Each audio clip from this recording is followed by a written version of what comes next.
एलटीएल module वगैरह से नहीं बनाने वाले हैं। हमारी ये एसी एकदम मार्केट की एसी की तरह होने वाली है। जिस प्रकार से मार्केट की एसी काम करती है उसी प्रकार से हमारी एसी काम करेगी और इसे हम बहुत ही कम पैसों में बना करके दिखाने वाले हैं। तो आप भी अपने घर पर ऐसी एसी बना सकते हो और गर्मियों में भी ठंडक का मज़ा ले सकते हो। तो चलिए फिर इसे बनाना स्टार्ट करते हैं। गाइस यार, एसी बनाने के लिए सबसे पहले हमें उसकी बॉडी बनाना होगा। तो बॉडी बनाने के लिए हमने पीवीसी शीट से 2 पीस कटिंग किए हैं। एक की साइज़ है 50 × 17 सेंटीमीटर और दूसरे वाले की साइज़ है 50 × 15 सेंटीमीटर।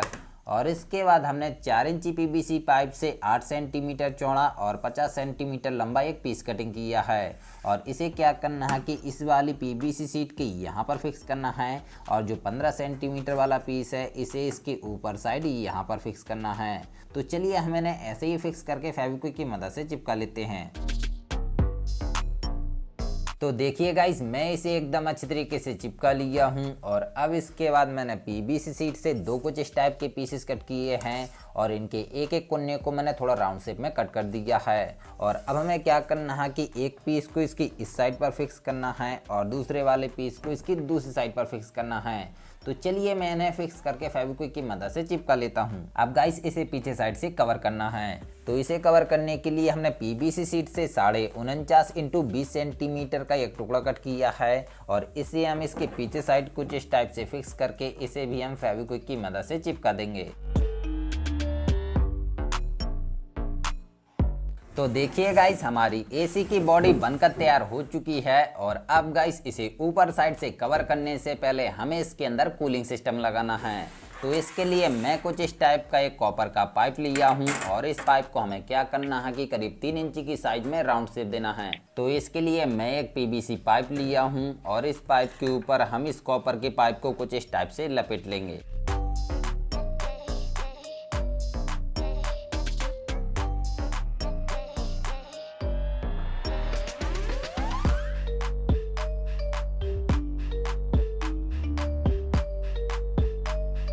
तो आप देख सकते हो कि हमने इस पाइप को कुछ इस टाइप की राउंड शेप दे दी है और ये हमारे एसी की कूलिंग कॉइल बनकर तैयार हो चुकी है। और इस पाइप की जो लंबाई है वो है करीब 10.5 फीट। और अब इस कूलिंग कॉइल को क्या करना है कि इसके अंदर साइड फिक्स करना है। तो इस पाइप के दोनों सिरों को बाहर साइड निकालने के लिए यहाँ पर मैंने 2 होल कर दिए हैं। तो इसके अंदर हम कूलिंग कॉइल को कुछ इस टाइप से फिक्स कर देंगे जो कि एकदम अच्छी तरीके से फिक्स हो जाएगी। तो इसे हम बाद में फिक्स करेंगे, उससे पहले हमें क्या करना है कि इसके आगे साइड में हमें करीब 6 सेंटीमीटर चौड़ा और 35 सेंटीमीटर लंबा एक पीस कट करके निकाल लेना है। तो चलिए मैं इसमें मार्किंग करके कटिंग कर लेता हूँ।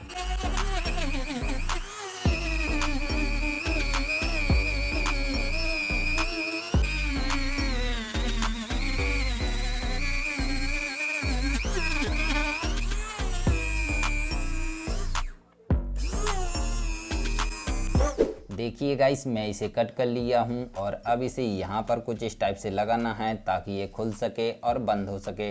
तो इसके लिए गाइस मैंने पीवीसी शीट से 2 कुछ इस टाइप के पीसेस कट किए हैं और इनके यहाँ पर मैंने एक एक होल कर दिए हैं। और इसके बाद गाइस मैंने 5 और पीसेस कट किए हैं कुछ इस प्रकार के और इन सभी के यहाँ पर भी मैंने एक एक होल कर दिए हैं। और इन सभी पीसेस को क्या करना है कि इसके यहाँ पर करीब 9 सेंटीमीटर का गैप दे करके इन्हें चिपका देना है। तो चलिए मैं इन सभी को फेविक्विक की मदद से चिपका लेता हूँ।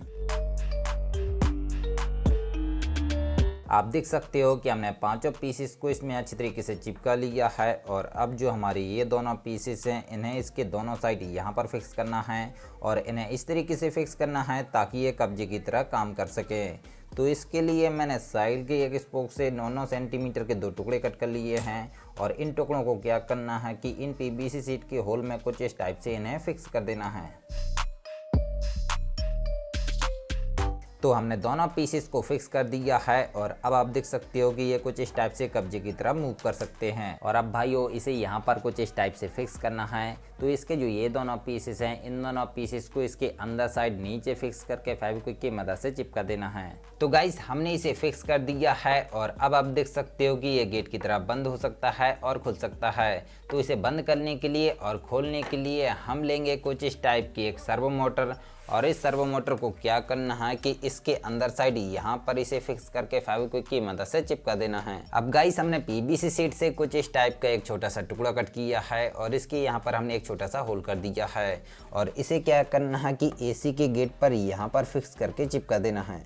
अब गाइस मैंने एक तार से छोटा सा टुकड़ा कट किया है और इसके दोनों सिरों को मैंने हल्का हल्का मोड़ दिया है और इसे क्या करना है कि जो हमने इसके गेट में पीवीसी शीट का छोटा सा टुकड़ा लगाया था इससे और इस सर्वो मोटर से इसे कनेक्ट कर देना है। और अब भाइयों इस सर्वो मोटर को कंट्रोल करने के लिए हम लेंगे कुछ इस टाइप का एक सर्वो टेस्टर और इसके यहाँ पर हम सर्वो मोटर को कुछ इस टाइप से कनेक्ट कर देंगे। गाइस इसका जो येलो वाला वायर है ये सिग्नल वायर है और जो रेड वाला वायर है ये पॉजिटिव है और जो ब्राउन वाला है ये नेगेटिव है और इसके यहाँ पर लिखा भी हुआ है कौन सा सिग्नल के लिए है, कौन सा पॉजिटिव के लिए और कौन सा नेगेटिव के लिए। तो आपको इसे देख करके लगाना है। और इसके दूसरी साइड पर 3 और पिन दी गई हैं बैटरी के लिए। पहली जो पिन है ये नेगेटिव है और जो मिडल वाली है ये पॉजिटिव है और जो लास्ट वाली है ये हमारे कोई भी काम की नहीं है, तो इसे छोड़ देना है। तो चलिए मैं इसकी दोनों पिन से 2 वायर कनेक्ट कर लेता हूँ। तो हमने इससे 2 वायर कनेक्ट कर लिए हैं, पॉजिटिव से रेड और नेगेटिव से ब्लू वायर को। और अब इस सर्वो कंट्रोलर को यहाँ पर फिक्स करना है। तो यहाँ पर मैंने 2 होल कर दिए हैं, तो इसमें हम सर्वो कंट्रोलर को कुछ इस टाइप से फिक्स कर देंगे और फिर इसके चारों तरफ हॉट ग्लू लगा करके अच्छे से चिपका देंगे।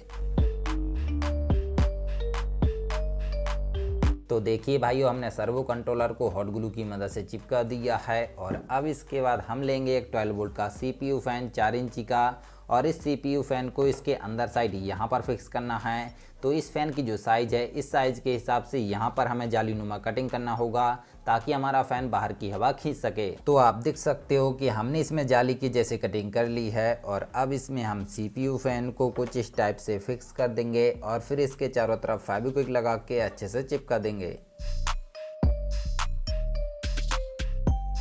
और अब गाइस हम इस कूलिंग कॉइल को लेंगे जिसे हमने कॉपर के पाइप से बनाया था और इसे हम वापस से यहाँ पर कुछ इस टाइप से फिक्स कर देंगे और फिर इस पाइप के दोनों सिरों की यहाँ पर हम एम-सील लगा करके अच्छे से चिपका देंगे ताकि हमारी कूलिंग कॉइल अपनी जगह अच्छी तरीके से फिक्स बनी रहे।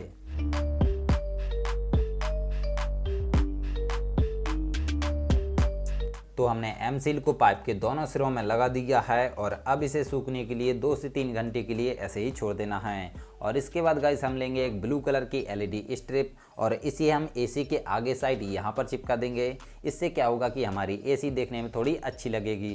तो हमने LED स्ट्रिप को भी यहाँ पर चिपका दिया है। तो चलिए अब हम इसके फटाफट से कनेक्शन कर लेते हैं। तो देखिए गाइस मैंने इसके सभी कनेक्शन को कर लिया है और इसके कनेक्शन मैं आपको करके नहीं दिखाया हूँ क्योंकि अगर मैं आपको इसके कनेक्शन करके दिखाता तो वीडियो काफ़ी ज़्यादा लंबी हो जाती। तो चलिए मैं आपको इसके कनेक्शन ऐसे ही समझा देता हूँ। गाइस मैंने इन सभी को पैरेलल में कनेक्ट किया है, यानी कि सभी के पॉजिटिव को एक साथ और सभी के नेगेटिव को एक साथ कनेक्ट कर दिया है। और जो हमारा CPU फैन है इसे ऑन ऑफ करने के लिए इसके यहाँ पर हमने एक स्विच लगा दिया है, इसकी मदद से हम इसे ऑन ऑफ कर सकते हैं। और गाइस जो हमारी सर्वो मोटर है ये 5 वोल्ट पर चलती है, लेकिन जो हमारा CPU फैन है और LED स्ट्रिप लाइट है ये 12 वोल्ट पर चलती है। तो सर्वो मोटर को चलाने के लिए हमने एक 7805 वोल्टेज रेगुलेटर IC लगा दी है, इसकी मदद से हमारी सर्वो मोटर भी चल जाएगी। और इसका कनेक्शन डायग्राम भी मैं आपको साइड में दे दूंगा, आप उसे देख करके भी इसके कनेक्शन को कर सकते हो। और गाइस इसके जो ये दोनों वायर हैं इसमें हम जैसे ही 12 वोल्ट पावर देंगे तो ये सभी चीज़ें ऑन हो जाएंगी। और इसके बाद हम लेंगे एक टेम्परेचर मीटर और इसे इसके आगे साइड यहाँ पर लगाना है ताकि हमें पता चल सके कि हमारी AC कितना ठंडा कर रही है। तो चलिए मैं इसकी साइज़ की यहाँ पर कटिंग करके इसे लगा लेता हूँ। तो देखिए गाइस हमने टेम्परेचर मीटर को यहाँ पर कटिंग करके लगा दिया है और इसका जो सेंसर है इसे हमने इसकी नीचे साइड पर यहाँ पर हॉट ग्लू की मदद से चिपका दिया है। और अब इसे हम रख देंगे साइड में। और इसके बाद हम लेंगे एक फ्रिज का कंप्रेसर और इस कंप्रेसर में आपको 3 पाइप देखने को मिलेंगे, 1, 2 और 3। इसका जो ये वाला पाइप है ये सक्शन पाइप है, यहाँ से ये गैस को अंदर की तरफ खींचेगा और इसका जो ये वाला पाइप है ये डिस्चार्ज पाइप है, यहाँ से ये गैस को आगे की तरफ धकेलेगा। और इसका जो ये वाला पाइप है ये चार्जिंग पाइप है, इस पाइप की मदद से इसके अंदर गैस भरी जाएगी। और अब इस कंप्रेसर को एक प्लाईबोर्ड पर हमें सेट करना है। तो इसके लिए मैं एक प्लाईबोर्ड लिया हूँ। इस प्लाईबोर्ड की लंबाई है 50 सेंटीमीटर और चौड़ाई है 25 सेंटीमीटर। और इस प्लाईबोर्ड पर हमें इस कंप्रेसर को कुछ इस टाइप से फिक्स कर देना है और फिर इसे नट बोल्ट की मदद से अच्छे से टाइट कर देना है। तो देखिए गाइस मैंने इसके चारों तरफ 4 नट बोल्ट को लगा करके एकदम अच्छी तरीके से टाइट कर दिया है। और अब हमारा कंप्रेसर एकदम अच्छे तरीके से फिक्स हो चुका है। और अब इसके बाद हम लेंगे कुछ इस टाइप की एक फ्रिज की जाली। ये जाली फ्रिज के पीछे साइड लगी रहती है, इसे कंडेंसर बोलते हैं। और इस जाली को यहाँ पर फिक्स करना है, लेकिन आप देख सकते हो कि इसकी जो साइज़ है वो काफ़ी ज़्यादा बड़ी है, तो इसे हमें बीच से मोड़ना होगा। तो इसे मोड़ने के लिए हम एक पीवीसी पाइप लेंगे और इस पाइप को हम जाली के एकदम बीचों बीच रख करके हम जाली को कुछ इस टाइप से मोड़ देंगे। इससे क्या होगा कि जो जाली का पाइप है ये पिचकेगा नहीं।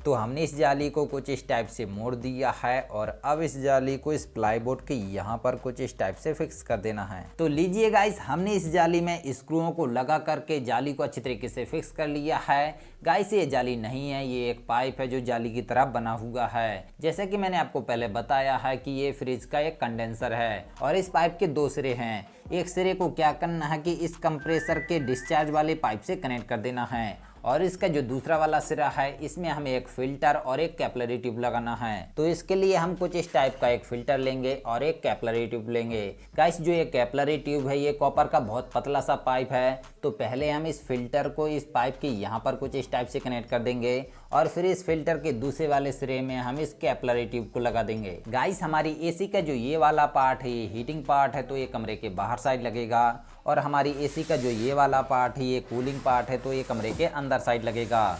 और इसकी जो कूलिंग कॉइल है इसके एक सिरे को हमें इस कैपिलरी ट्यूब के दूसरे वाले सिरे से कनेक्ट कर देना है और इसका जो दूसरा वाला सिरा है इसे कंप्रेसर के सक्शन वाले पाइप से कनेक्ट कर देना है। और इन सभी को कनेक्ट करने के बाद इनमें हमें गैस वेल्डिंग करना होगा ताकि कहीं से भी बिल्कुल भी गैस लीकेज ना हो। तो चलिए मैं इन सभी को फटाफट से कनेक्ट करके इनमें गैस वेल्डिंग कर लेता हूँ।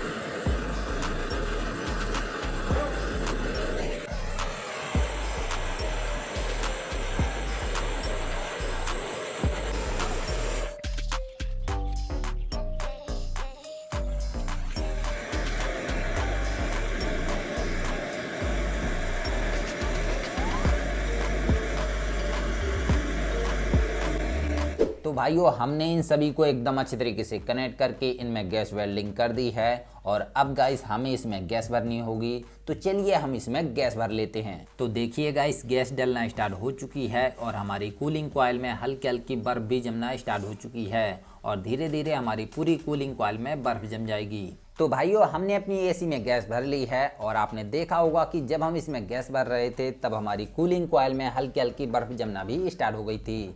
तो जब हम इसे चालू करेंगे तो हमारी पूरी कूलिंग कॉइल में बर्फ जम जाएगी।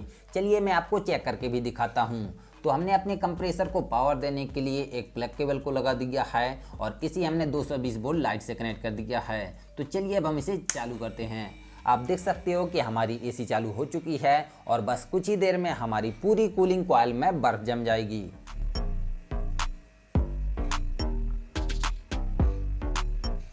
गाइस आप देख सकते हो कि हमारी कूलिंग कॉइल में बर्फ जमना स्टार्ट हो चुकी है और बस कुछ ही देर में हमारी पूरी कूलिंग कॉइल में बर्फ जम जाएगी।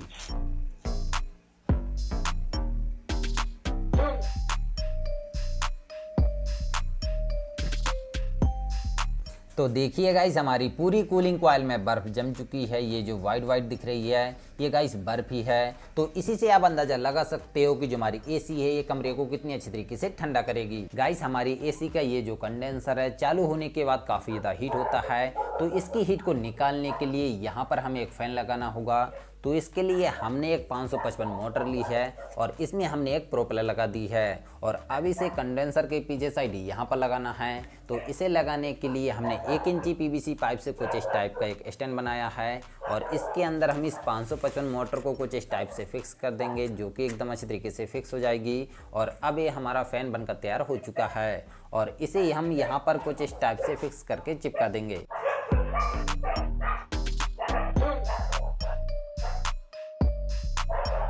गाइस हमने इसमें जो फ़ैन लगाया है ये 12 वोल्ट पर चलता है और जो हमने एसी में सारा मैकेनिज्म लगाया है ये भी 12 वोल्ट पर चलता है। तो इन सभी को 220 वोल्ट पर चलाने के लिए हमें चाहिए होगी कुछ इस टाइप की एक पावर सप्लाई।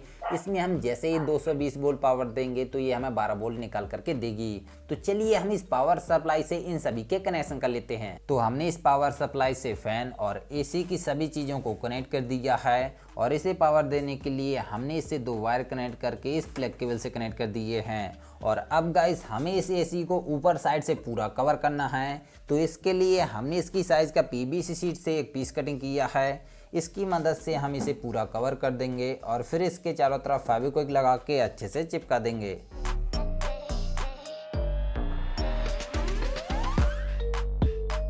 अब गाइस जो हमारी एसी का कंडेंसर है, कंप्रेसर है, फैन है, इन सभी को पैक करने के लिए हमें बॉडी बनाना होगा। तो इसके लिए मैं पहले से ही पीवीसी शीट से कुछ इस टाइप की बॉडी बना लिया हूँ और इसके दोनों साइड पर मैंने कुछ इस टाइप की जाली के जैसे कटिंग कर ली है ताकि हमारे जो कंडेंसर की हीट है वो बाहर की साइड निकल सके। तो चलिए हम इसके अंदर इन सभी चीज़ों को पैक कर लेते हैं।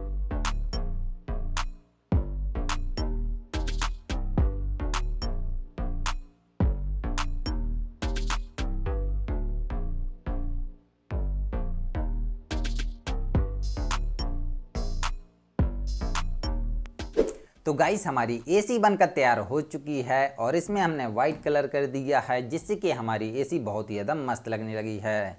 और गाइस जो हमारी एसी का कूलिंग पार्ट है इसे कमरे के अंदर साइड लगाना है और इसका जो हीटिंग पार्ट है इसे कमरे के बाहर साइड लगाना है। इन दोनों को कमरे के अंदर साइड नहीं लगाना है, नहीं तो हमारी एसी कमरे को जितना ठंडा करेगी उतना ही गर्म करेगी। तो चलिए अब हम इसकी टेस्टिंग देख लेते हैं। तो इसका जो प्लग है इसे हम लगा देंगे लाइट वाले बोर्ड में और अब हम इसे करते हैं ऑन। तो गाइस हमारी जो एसी है वो चालू हो चुकी है और इसका जो सर्वो टेस्टर है इसकी मदद से आप इसके गेट को ओपन एंड क्लोज कर सकते हो। और इसका जो बटन है इसे हम एक बार प्रेस करते हैं तो इसका गेट ओपन हो जाता है और इसे हम जैसे ही दोबारा प्रेस करते हैं तो ये अपने आप से ओपन एंड क्लोज होने लगता है। और अब गाइस यहाँ से एकदम ठंडी ठंडी हवा निकलने लगी है। और गाइस आप पेपर को उड़ता हुआ देख करके अंदाज़ा लगा सकते हो कि यहाँ से कितनी अच्छी तरीके से एयर निकल रही है।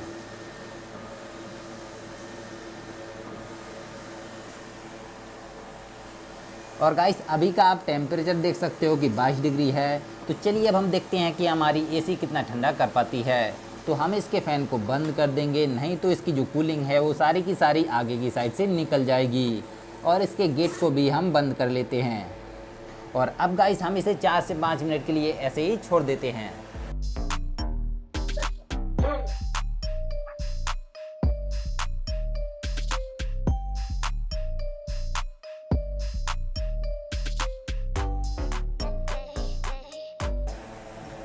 तो गाइस हमें 5 मिनट हो चुके हैं और अब आप इसका टेम्परेचर देख सकते हो कि 22 डिग्री से 11 डिग्री पर आ चुका है। और इसके सेंसर को हमने कूलिंग कॉइल से बिल्कुल भी टच नहीं किया है। अगर हम इसके सेंसर को कूलिंग कॉइल से टच कर देते तो इसका टेम्परेचर अभी तक माइनस में पहुंच जाता। और इसके यहाँ पर आप देख सकते हो कि इसके पाइप में यहाँ तक बर्फ़ जम चुकी है। तो इसी से आप समझ सकते हो कि इसके अंदर जो कूलिंग कॉइल है इसमें कितनी ज़्यादा बर्फ़ जम चुकी होगी। तो इसी से आप अंदाज़ा लगा सकते हो कि जो हमारी एसी है कमरे को कितनी अच्छी तरीके से ठंडा करेगी। तो चलिए अब हम इसके फ़ैन को चालू कर देते हैं और इसके गेट को भी ओपन कर लेते हैं। और अब भाइयों यहाँ से एकदम ठंडी ठंडी चिल्ड हवा निकलना स्टार्ट हो चुकी है। और गाइस इस एसी को बनाने में हमारा टोटल खर्चा 4000 रुपये आया है। अगर आप मार्केट से एसी खरीदने जाओगे तो आपको कम से कम 35 से 40 हज़ार रुपये की मिलेगी। तो अगर आपको हमारी ये एसी पसंद आई हो तो वीडियो को एक लाइक ज़रूर कर देना और चैनल पर नए हो तो चैनल को सब्सक्राइब करके बेल आइकन को भी प्रेस कर लेना। तो चलिए फिर अपनी अगली वीडियो मिलती हैं, तब तक के लिए जय हिंद जय भारत।